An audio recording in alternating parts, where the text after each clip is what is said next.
오늘 베드로서 3장 마지막 부분 보셨는데 혹시 성경 읽으시면서 오늘 본문 보시면서 뭐 하나 눈치채신 거 있나요? 오늘 세 번째인데요. 우리가 지금 계속해서 성경의 마지막 부분을 읽고 있어요. 기억나십니까? 지난번에 마태복음 28장 마지막 읽었죠? 지난주에는 마가복음 16장 또 마지막 부분 읽었어요. 오늘은 또 베드로서 마지막 부분을 읽었어요. 이유는 딱 하나예요. 도대체 책마다 마지막 부분이 있는데 성경 66권이죠. 성경 66권 이렇게 나누어져 있는데 그 마지막 부분의 결론이 뭘까? 이게 너무 궁금한 거예요. 우리가 물론 다 알고 있죠. 그러나 이렇게 이제 설교를 하면서 마지막 부분을 좀 이렇게 집중적으로 보면서 각 책마다 마지막 부분을 뭐 어떻게 결론을 맺고 어떤 점을 강조하고 어떻게 맺었지? 마태는 마태대로, 마가는 마가대로, 또 베드로는 베드로대로. 오늘 세 번째 성경의 마지막 부분 읽었습니다. 오늘 설교 제목이 여러분 복음서 프롤로그 그리고 에필로그, 복음서에 대한 서문과도 같고 혹은 후기와도 같다. 제목을 일단 그렇게 한번 잡아봤습니다. 저도 책도 써보고 또 논문도 많이 써보는데 대개 이제 우리가 순서대로 쓰는 것 같지 않습니까? 서론, 본론, 결론 이렇게 돼 있는데 물론 이제 쓸 때 이제 서론 대충 써놔요. 그런데 논문이든 책이든 최종적으로 쓰는 게 서론이에요. 다 써놓고 나서 이 본론과 이 결론을 위해서 어떻게 이 책을 열 것인가, 이 논문에서 뭘 말하려고 할 것인가를 선명하기 위해서 다 써놓은 다음에 최종적으로 이제 서론 이걸 써요. 저도 매번 그렇게 했었습니다. 뭐 다른 분들도 대체적으로 서론을 맨 마지막에 작성을 합니다. 오늘 우리가 읽은 이 베드로 후서는 전서와 또 달리 사도 베드로의 유언장이다 그렇게 말할 정도로 베드로 사도께서 맨 마지막에 쓰신 주후 68년에 순교하셨죠. 그러니까 순교하시기 전 어느 때, 어느 시점, 정확한 때는 알 수가 없죠. 순교하시기 전 어느 때 마지막 편지를 쓴 그런 책입니다. 물론 공감보험서와 뭐 정확하진 않지만 그 집필 연대가 거의 비슷해요. 지난번 말씀드린 것처럼 마가복음이나 마태복음은 한 65년에서 70년 사이 이렇게 말한다면 오늘 베드로서는 68년 전, 그러니까 뭐 거의 비슷하죠. 그러니까 누가복음 조금 앞에서 썼어요. 61년에서 63년 정도 이렇게 썼습니다. 그렇다고 해서 이 저자들이 서로만 만난 적도 없어요. 물론 개인적으로 어떻게 교류했을 수 있죠. 그러나 이 편지를 쓰기 위해서, 복음서를 쓰기 위해서 서로 만나서 편집회를 한 그런 적은 한 번도 없습니다. 물론 무슨 어떤 자료를 서로 교환한다든지요. 그런 일도 없겠죠. 혹은 뭐 나는 이렇게 쓸 겁니다. 나는 이 복음서를 이렇게 쓸 겁니다. 난 편지를 이렇게 쓰겠습니다. 뭐 그렇게 미리 사전에 이야기한 적도 없죠. 서로 만난 적도 없고요. 그냥 각자 쓴 겁니다.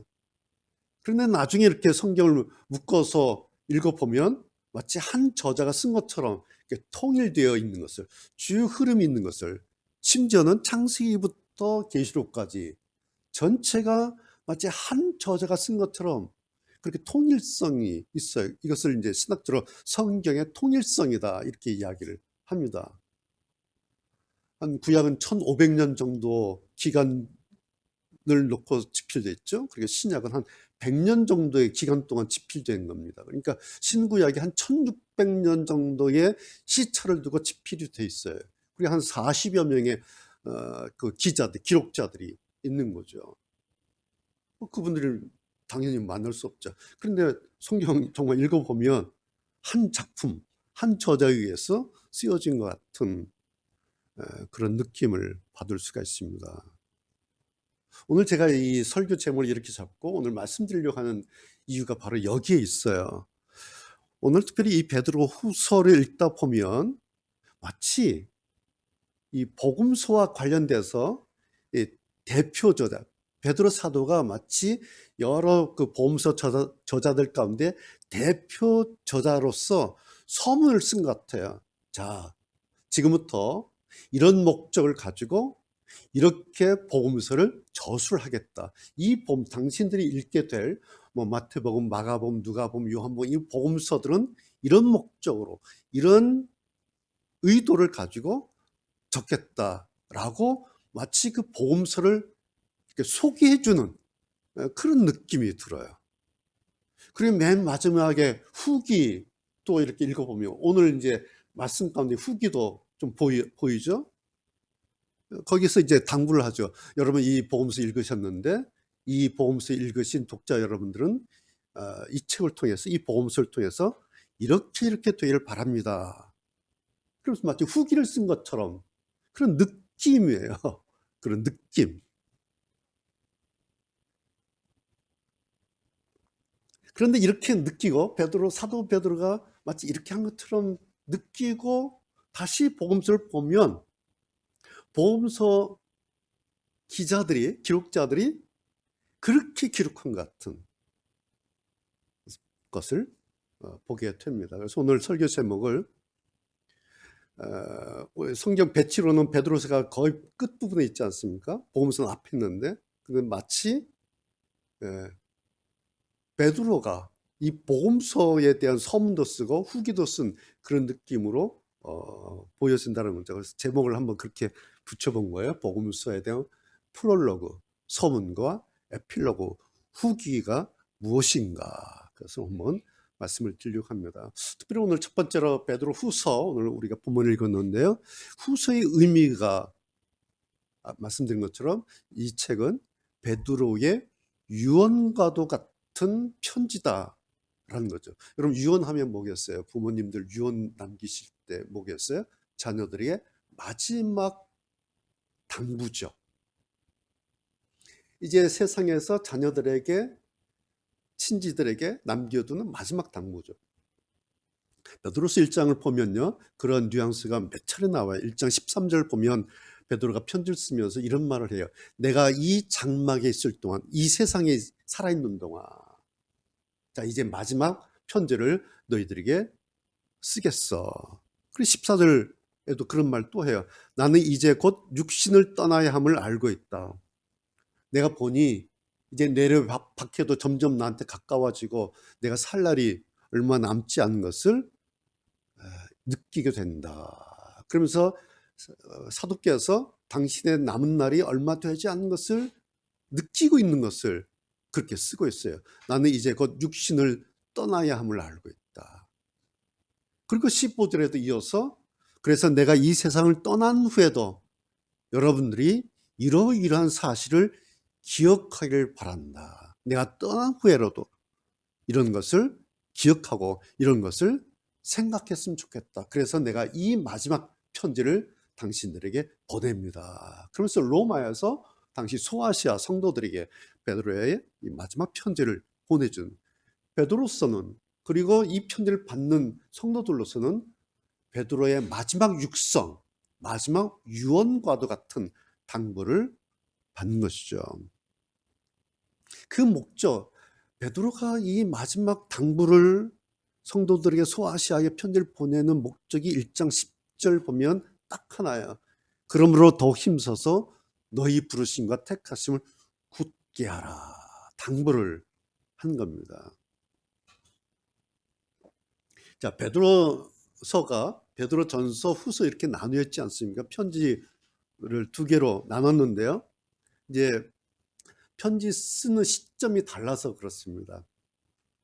예수님 승천 이후에 베드로 사도께서 이 편지를 쓸 때까지 한 30년 세월이 지난 거죠. 예수님께서 이제 승천하시고 그 다음에 교회 세우시고 전도하시고 그러다가 이제 로마 체포되고 박해를 받으시고 그러니까 한 30년 세월이 지납니다. 당시 여러분 잘 아시는 로마의 그 네로 황제 박해가 아주 최악에 달했던 그 마지막 시기였죠. 그러니까 순교를 앞둔 이 사도께서 그 어려운 환난 속에서 마지막 편지를 쓸 때에 그 편지가 어떤 편지였겠습니까?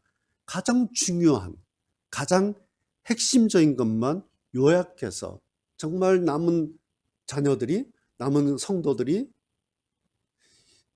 꼭 기억해야 될, 꼭 알아야 될, 생각해야 될 그 핵심적인 것만 요약해서 이 편지를 씁니다. 오늘 우리가 후서 읽었는데요. 전서와 후서를 이렇게 읽어보면 느낌이 좀 달라요. 전서는 그나마 조금 이렇게 세련돼 있어요. 그 문체가. 그리고 헬라어도 좀 고급스러운 헬라어 문체로 전서가 기록되어 있어요. 베드로는 우리가 아는 것처럼 어부지 않습니까? 그래서 뭐 흔히 뭐 무식한 베드로 뭐 이렇게 이야기를 하는데 사실 맞아요. 그런데 전서를 보면 조금 헬라 문체가 세련됐는데 그 학자들은 그래서 신라 그 제자인 신라의 도움을 받았을 것으로 추정을 합니다. 그래서 베드로가 구술을 한 것을 신라가 옆에서 받아서 쓴 편지. 그래서 조금 전서는 조금 세련돼 있어요. 근데 오늘 이제 후서 읽어보면 뒤죽박죽이 어떻게 보면 막 뭐랄까요? 막 투박해요, 이 문체가. 그리고 번역되어 있기는 하지만 굉장히 공격적이에요. 특별히 이제 거짓 사도, 당시에 거짓 선지자, 사도들, 거짓 선생들 조심하라고 말하는데, 여러분 성경 그 읽어보시면 보면 이런 말까지 해요. 개가 토하였던 것을 먹고 뭐 돼지가 더러운 구덩이에 돌아 눕는다라는 것처럼 굉장히 거친, 그다음에 공격적인 그런 표현도 막 써요. 그리고 종말에 대해서 쓰는데 굉장히 단호하죠. 네.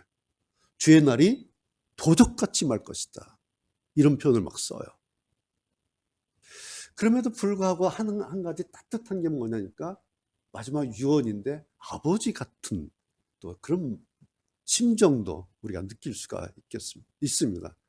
그러니까 오늘 우리가 읽은 이 베드로 후서는 사도 베드로의 그 육성 원고와 같은 사도 베드로의 심정이 그대로 드러난 그런 편지를 오늘 우리가 마지막 부분 읽은 것입니다. 자, 오늘도 보면요. 지난주에 봤던 마가복음과 유사한 부분이 나옵니다. 마가복음에서도 마지막에 결정적인 두 가지가 나왔죠. 구원이냐, 정죄냐, 심판이냐. 그래서 제가 이제 좋은 거 한 거다 이런 말씀 드렸는데 여러분 기억나십니까? 오늘 사도 베드로의 이 마지막 편지 보면 맨 마지막에 15절에 구원이냐 그리고 16절에 멸망이냐 두 단어가 나와요. 그래서 제가 이걸 보면서 마가든 베드로든 똑같은 이슈, 똑같은 관점, 똑같은 결론을 가지고 있구나. 구원이냐 멸망이냐, 구원이냐 정죄 심판이냐. 그래서 말씀드린 것이 이것이 서로 만나 적은 없지만 통일되어 있다라는 것을 볼 수가 있습니다. 자, 그런데 여러분, 구원이라고 하는 것, 혹은 심판이라고 하는 것, 혹은 멸망이라고 하는 것, 이것은 그 시점이 언제예요? 미래의 어느 시점에 일어날 일들이죠. 그렇죠? 지금이 아니라 각 개인의 미래의 어느 시점에 일어날 일들, 그것이 뭐 구원이 됐든 멸망이 됐든 심판이 됐든 어떤 것이 됐든 이것은 미래의 시점이에요. 근데 그 미래는 반드시 또 다가오게 되겠죠. 그 미래 시점을 얘기를 하면서 사실 베드로가 당부는 지금 할 일에 대해서 너희들 지금 할 일이 이거다라고 세 가지를 오늘 마지막에 이제 강조하고 있습니다. 그것이 오늘 본문 보면 14절에 점도 없고 흠도 없이 나타나기를 힘써라 이런 말씀을 하시죠. 그리고 17절 보면 너희들 믿음 가지고 있는데 굳센 좋은 믿음 지금까지 쌓아왔는데 그 굳건한 믿음에서 떨어지지 않도록 삼가라, 주의하라 그렇게 당부를 합니다. 그리고 세 번째는 18절 저를 아는 지식에서 그리스도를 아는 지식, 너희들 지금 사도를 통해서 많은 주의 종들을 통해서 편지를 통해서 전도자를 통해서 예수 그리스도에 대해서 들었는데 그 지식, 그 그리스도를 아는 지식에서 점점점 자라갔으면 좋겠다. 그래서 최종적 마지막 당부로 세 가지를 힘써라, 믿음에서 떨어지지 않도록 주의해라, 그리고 그리스도로 아는 지식에서 점점 자라가라. 세 가지 당부를 하고 있습니다. 뭐 간단하게 다시 좀 살펴볼까요? 첫 번째, 힘써라 이렇게 했는데 쉬운 성경 보면은 노력하라 같은 말이죠. 그날을 기다리며 죄를 멀리하고 흠 없이 살도록 노력하십시오.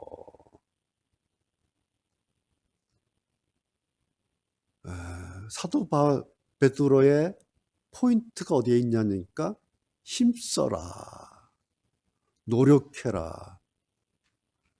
사도 베드로의 포인트가 죄 있으면 안 돼, 흠이 있으면 안 돼, 이게 아니에요. 여러분 성경을 보면요, 성경이요, 예수님께서 사도들이 너희들 천사같이 되어야 돼 라고 요구하지 않아요. 왠지 아세요? 우리는 천사가 될 수 없어요. 천사 같은 존재가 될 수가 없어요. 다만 힘써라, 노력해야 된다. 그런데 안 돼요. 뭘까요? 안 되는 걸 왜 힘쓰라 그랬을까요? 그 이유가 뭘까요? 딱 하나예요. 힘쓰고 노력함에도 기대만큼 되지 않는 너 자신을 보라는 거예요. 천사가 될 것을 기대하고 천사가 되라, 천사가 된 것을, 네가 천사가 된 것을 그걸 보라는 게 아니라 해도 안 되는 너를 보라. 그런데 성경 그것을 너 왜 그 모양이야, 너 왜 그거밖에 안 돼? 라는 게 아니라 성경은 뭔지 아세요? 그게 최상의 신앙 상태다, 그렇게 얘기해요. 이것을 구약에서는 그것이 상한 심령이다, 제가 늘 말씀드리죠. 해도 안 되는 자기를 바라보는, 그래서 탄식하는, 이것을 했던 분 누구죠? 해도 안 돼서, 너무너무 안 돼서 탄식하는 분, 사도 바울이잖아요. 나는 선을 하고 싶은데, 나는 말씀 듣고 내가 사도로서, 주의 종으로서, 그리고 예수님의 제자로서 나는 정말 선을 해가는 아름다운 사람, 멋진 사람, 남들 볼 때 야 대단해, 천사 같아, 그렇게 좀 살고 싶어요. 근데 돌아보면 늘 악의 자리에 있는, 늘 더러움 속에 있는 나를 보는 거예요, 사도 바울이. 그러면서 나는 곤고한 자로다, 나는 처참한 존재다, 난 너무너무 초라한 존재다. 자기 자신을 보면서 탄식을 해요. 이 탄식이 어디에 있는 줄 아세요? 로마서에 있어요. 여러분 로마서는 별명이 뭐죠? 성경의 다이아몬드예요. 로마서는 바울 서신 13개 바울 서신 가운데 다이아몬드예요. 보석이에요. 기독교 교리의 꼭지점이에요. 여기에 사도 바울의 고백이 뭔지 아세요? 나는 천사가 됐어요. 난 다이아몬드예요. 난 예수 믿고 보석 됐어요. 이게 아니에요. 그 로마서의 가장 위에 있는 사도 바울의 고백은 오라 나는 곤고한 자로다, 이거예요. 이게 성경이에요. 이상하죠. 이게 세상의 책과 세상에서 가르치는 것과 달라요. 세상에서 가르치는 건 뭐죠? 열심히 해서 탑에 올라가라, 열심히 해서 천사가 돼야 된다, 열심히 해서 선한 최고 그런 사람이 돼야 된다라고 꼭지점을 올려요. 그래서 사람들이 열심히 해요. 그게 나쁜 게 아니죠? 바람직한 일이에요. 우리도 좀 그러려고 애를 쓰고 있지 않습니까? 그런데 성경은 그 말씀하고 있는데 올라가라가 아니에요. 흠 없이 죄 없이 그렇게 되려고 부단히 노력하고 부단히 힘쓰에도 불구하고 여전히 초라한 너 자신을 탄식하는, 그런데 거기서 주저앉지 않고 또 일어서서 애쓰고 힘쓰는, 하나님 앞에서의 그 부끄러운 내 모습을 보는 그것을 성경은 그것이 신앙이다, 그렇게 말을 합니다. 그래서 우리는 좀 더 나은 그리스도인 되기 위해서. 그래서 왜? 안 되니까. 안 되니까 어쩔 수 없어. 배째라가 아니라 안 되니까 사도 바울의 오늘 말씀처럼 힘쓰고 노력해야 된다. 라는 겁니다. 오늘 저는 이 말씀 사도 베드로의 첫 번째 유언, 첫 번째 훈계를 이렇게 생각하면서 힘쓰라 그랬는데 난 뭘 하고 있지? 말씀 묵상하면서 그래 내가 뭐 이만큼의 믿음이 있고 이렇게 하려고 하는데 내가 내 신앙을 위해서 힘쓰고 있는 것이 뭐지? 어떻게 힘쓰고 있지? 어떻게 애를 쓰고 있지? 뭐 우리가 나름 애를 쓰고 있지 않습니까? 예. 그걸 어떻게 할 수 있어요? 내가 내 신앙을 위해서 힘쓰고 애쓰고 있는 것을 어떻게 알 수 있어요? 내가 뭔가를 많이 하면 그걸 알 수 있나요? 아니에요. 그렇게 하는 게 아니에요. 내가 내 신앙을 위해서 어떻게 힘쓰고 애쓰고 있는가를 알 수 있는 방법은 뭐냐니까 딱 이거예요. 나 때문에 누군가 덕을 보고 있는지 아니면 나 때문에 누군가가 상처나 피해를 받고 있는지 이거예요. 이렇게 아는 거예요. 내가 열심히 뭔가를 해서 아는 게 아니에요. 심지어는 내가 열심히 뭘 하고 열심히 전도하고 열심히 주의 일을 하고 열심히 뭔가를 했는데 남이 나 때문에 상처를 받고 남이 나 때문에 피해를 보고 남이 나 때문에 마음이 아파한다면 나는 내 신앙을 위해서 애쓴 것도 하고 힘쓴 것도 아니에요. 그거는 이 사람들이 착각하는 게 이런 거예요. 내가 애쓰는 것이 뭐냐면 내가 힘쓴 건지 뭐냐면 나 때문에 지금 누군가가 덕을 보고 있어야 돼요. 여러분 한번 살펴보세요. 나 때문에 덕 본 사람 누군가 있죠. 그럼 내가 신앙을 위해서 애쓰는 거예요. 노력하는 거예요. 두 사람이 덕을 본다면 뭐예요? 두 개 정도 애를 쓰는 거예요. 10사람이 만약에 나 때문에 덕을 보고 있고 좋아하고 있고 너 때문에 너무 좋아. 그러면 내가 한 10배 애를 쓰고 있어요.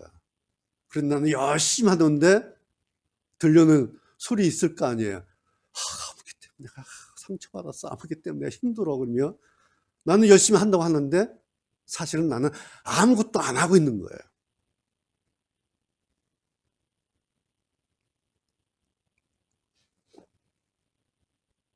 그러니까 결국 뭐겠어요? 나는 누군가에게 고마움의 대상일까? 아니면 누군가에게 서운함의 대상일까?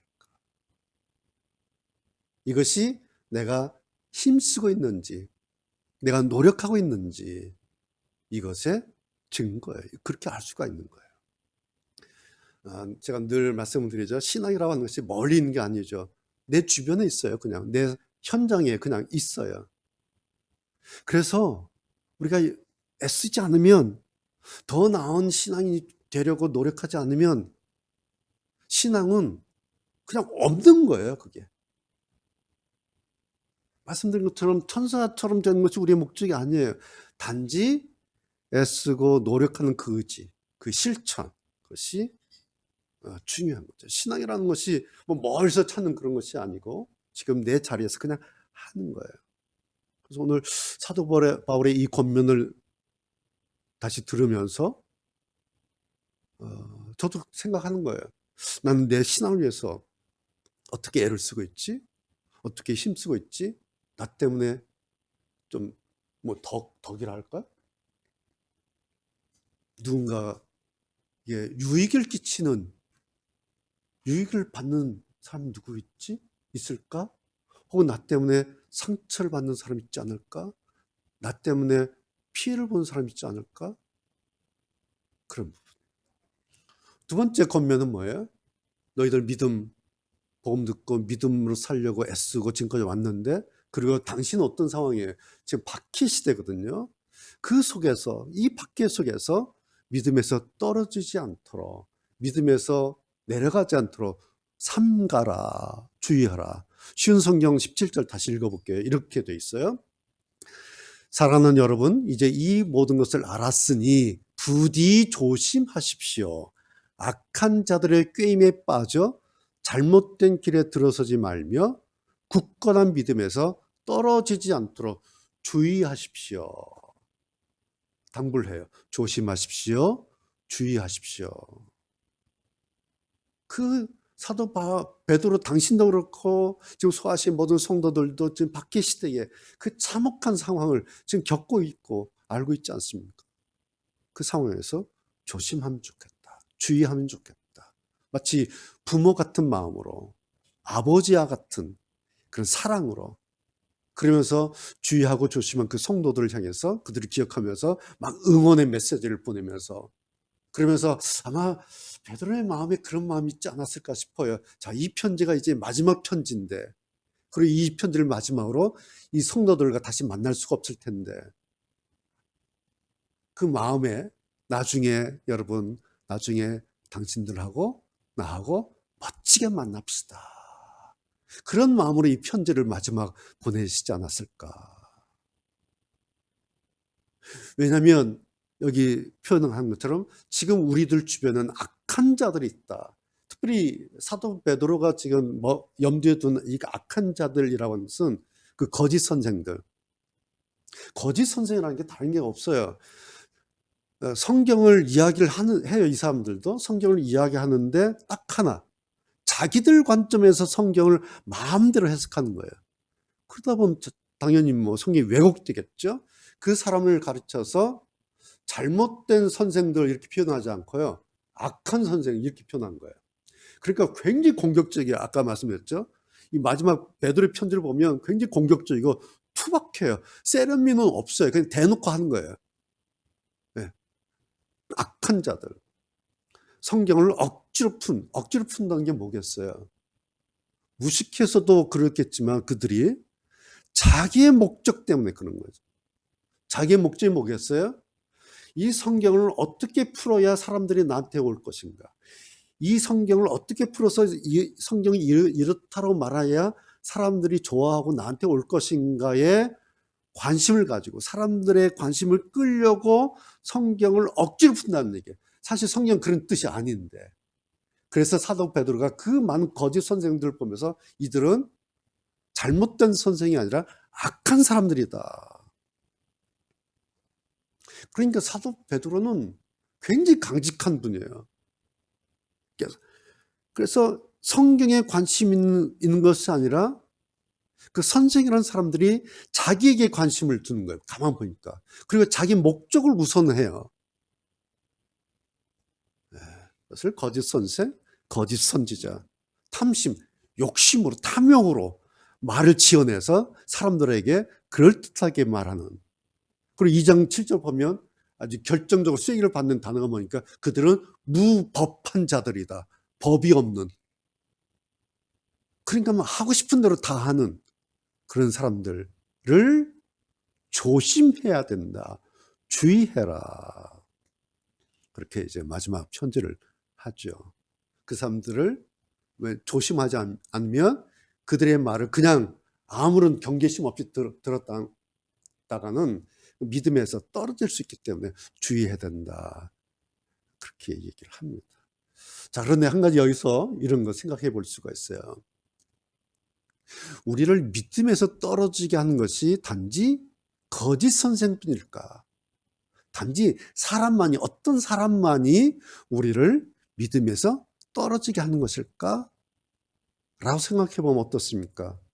꼭 그렇지만 않죠. 여러 가지 요소들이 있어요.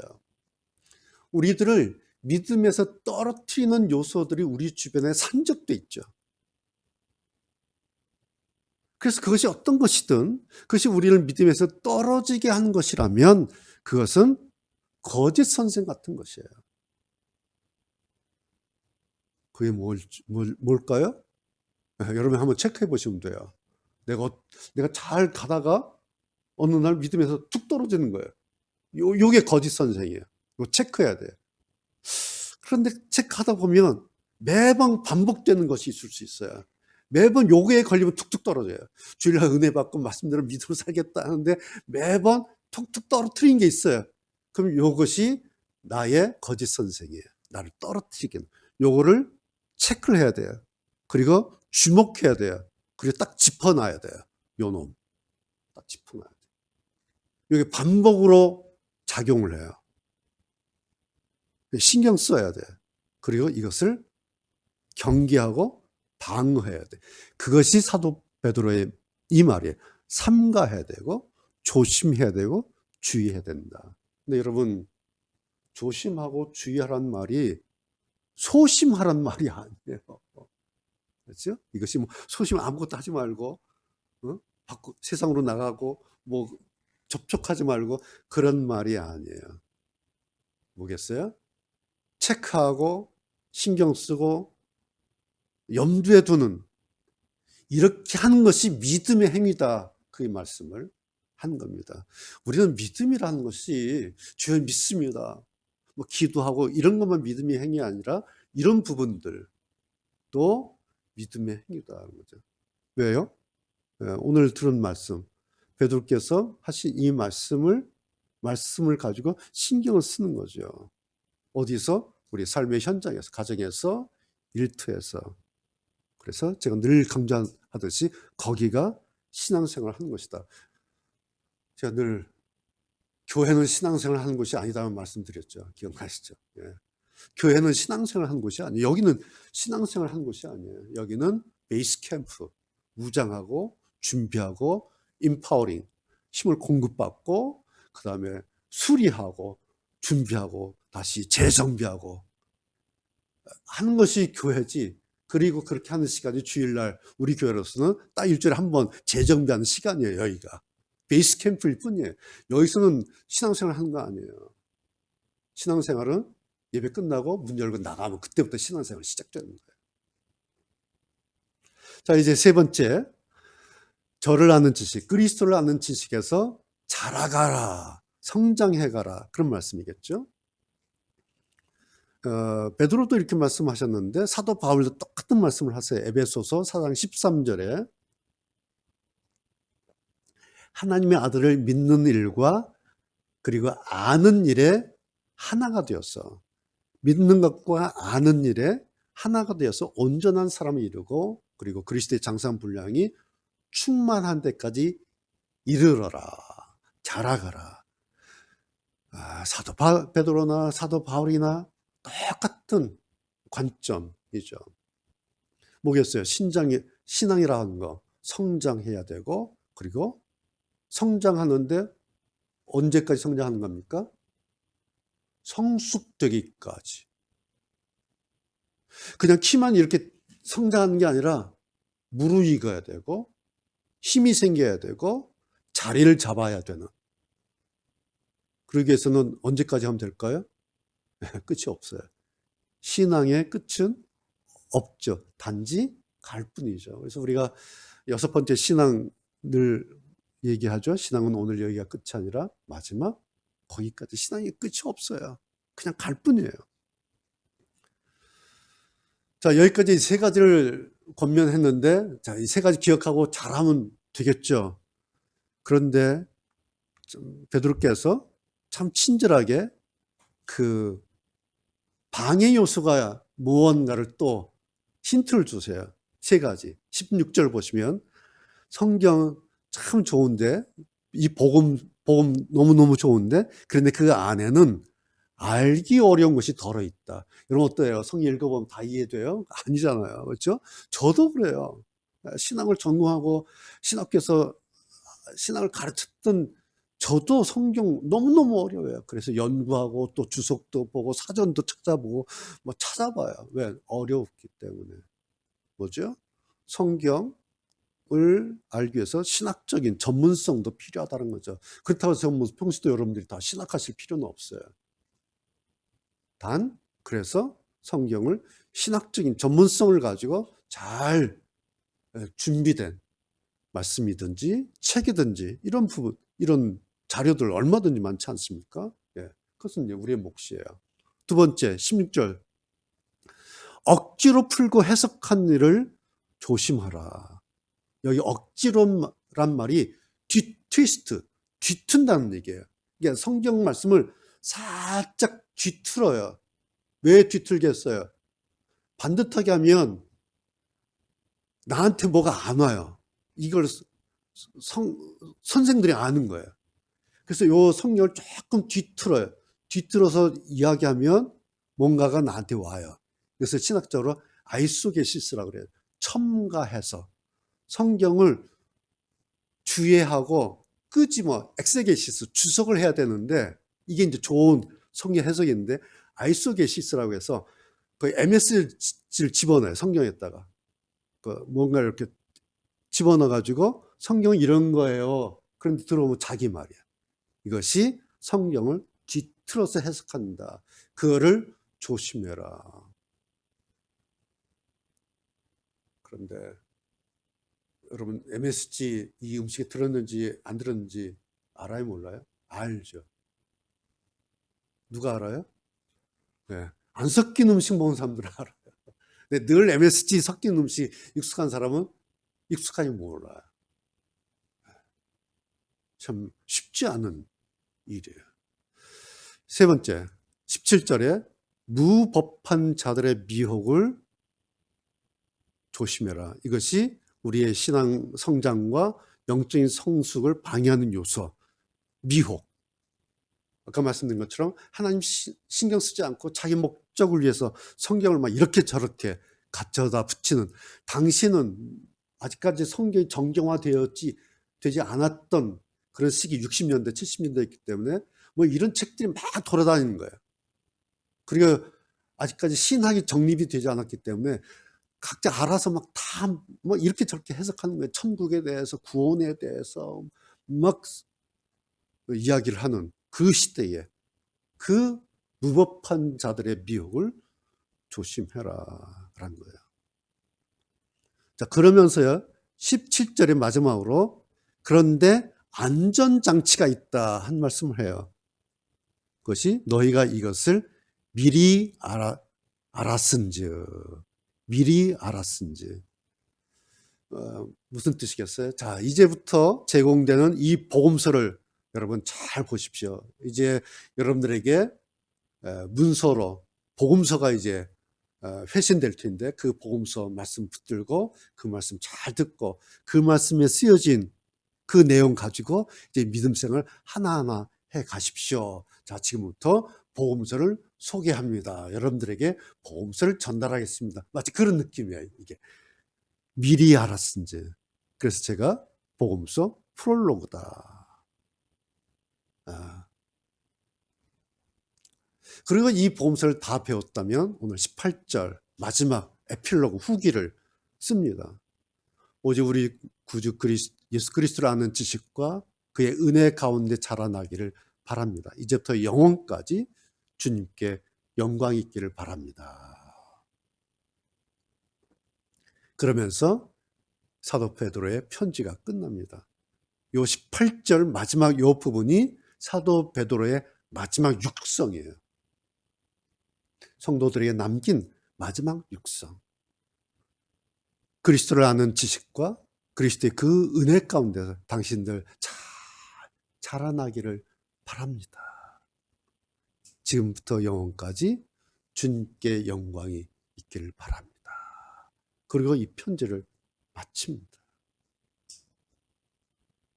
베드로가 당신의 마지막 편지를 쓰면서 이 말씀을 왜 했겠어요? 이 편지, 이제부터 영원까지 주님께 영광이 있기를 바랍니다. 당신들에게 교회의 영광이 있기를 바랍니다가 아니에요. 주님께.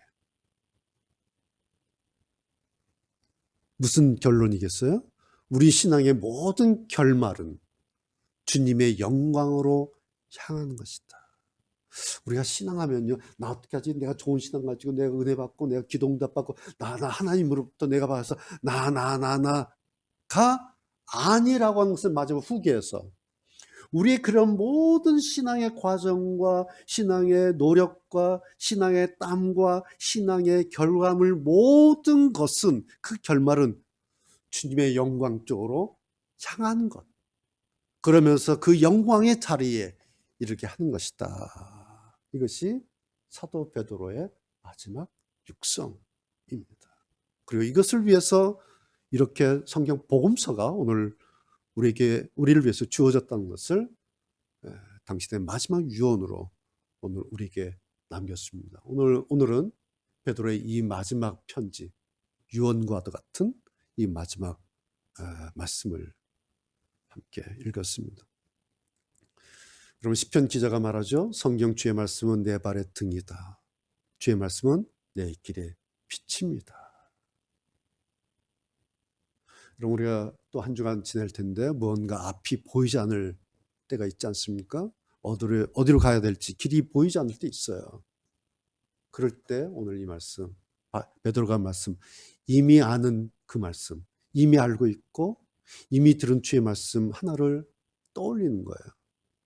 그리고 기억하는 거예요. 어떻게? 애써야 돼요. 이미 알고 있는, 이미 들은 말씀 하나, 뭐 제목 하나라도, 문장 하나라도, 단어 하나라도 그것을 떠올려서 기억하려고 노력하는. 그래서 그 말씀 있었지. 그거 있었지. 그래서 그 말씀을 지팡이 삼아서 의지하고 한 주간의 삶을 길을 나설 때에 오늘 우리 주님께서 우리의 내일에 또 함께 하실 것이다. 그래서 소망하고 기대하면서 그래 5월 셋째 주 월요일부터 또 한 주간 나 시작할 거야. 나에게는 내일의 하나님, 내일부터 시작되는 내 삶의 그 시작을 함께 하시는 내일의 하나님 나한테 계시지. 그 하나님 바라보면서 또 한 주간 척척 걸어나가는 그런 주의 백성 다 되시기를 축복합니다.